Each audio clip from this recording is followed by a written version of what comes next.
তাকে শ্রদ্ধা জানাই তারই লেখা একটি ছোট্ট গল্প দিয়ে। গৃহস্থের ঘরের পিছনে বেগুন গাছ আছে।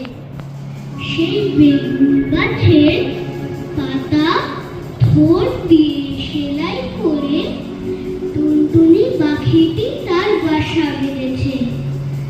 বাসার ভিতরে তিনটি ছোট্ট ছোট্ট ছানা হয়েছে, খুব ছোট্ট ছানা। তারা উঠতে পারে না, চোখ মেলতে পারে না, খালি হাঁ করে আর খি খি করে।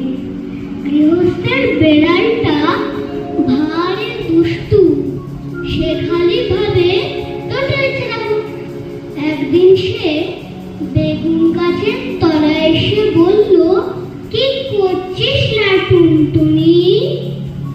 টুনটুনি তার মাথা হেঁট করে বেগুন গাছের ডালে ঠেকিয়ে বলল, প্রণয় মানি, প্রণয় মানি।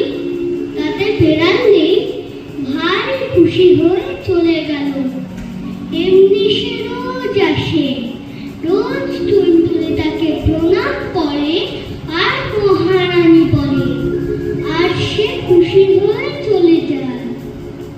এখন টুনটুনির ছানাগুলি বড় হয়েছে, তাতে সুন্দর পাখা হয়েছে।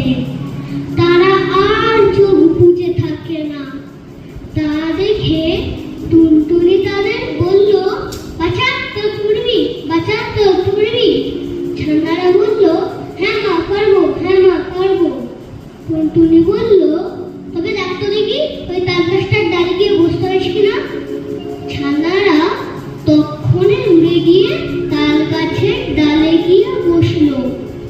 তা দেখে টুনটুনি হেসে বলল, এখন দুষ্টু বিড়াল আসুক দেখি।